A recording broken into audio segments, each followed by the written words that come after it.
আমরা এখন বর্তমানে এমন একটি অঞ্চলে এসেছি, একটি নিম্ন অঞ্চল। এই অঞ্চলটি একদমই তলিয়ে গেছে পুরোপুরিভাবে।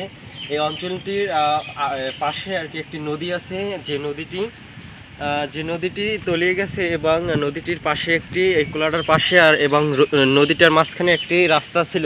সেই রাস্তাটি ভেঙে নদীটির পানি এসে পুরো এই যে জায়গাটা দেখতে পাচ্ছেন, এই জায়গাটা পুরো তলিয়ে গেছে এবং এই অঞ্চলটির কৃষকদের প্রচুর পরিমাণে ভোগান্তি হচ্ছে, কারণ প্রচুর পরিমাণে পানি হওয়ার কারণে তাদের কৃষিকাজ কার্যক্রম বর্তমানে বন্ধ এবং তারা ধান চাষ করতে পারতেছে না। এবং এই যে দেখতে পাচ্ছেন একদম এই জায়গায় নর্মাল 10 থেকে 12 ফিট পানি হবে।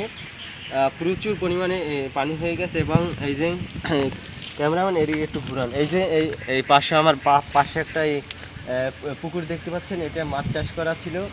তো প্রচুর পরিমাণে পানি হওয়ার কারণে এই পুকুরের সাইড তলিয়ে গেছে, সাইড তলিয়ে হাজার হাজার লক্ষ লক্ষ টাকার মাছ তলিয়ে গেছে। এই যে এই পুকুরটি দেখতে পাচ্ছেন, এই পুকুরটি তলিয়ে গেছে। তো পানি হওয়ার কারণে গত 2 থেকে 3 দিন দিনভর এবং রাতভর প্রচুর পরিমাণে দিনভর এবং রাতভর বৃষ্টি হওয়ার কারণে পানির চাপে রাস্তা ভেঙে পানি চলে এসেছে। বর্তমানে এই অঞ্চলটির অবস্থা খুবই খারাপ। এই অঞ্চলটির এইটাই আপডেট বর্তমান। পরবর্তী আপডেট জানতে এবং বর্তমান বাংলাদেশের খবর জানতে আমাদের চ্যানেলটি সাবস্ক্রাইব করে আমাদের সাথেই থাকবেন।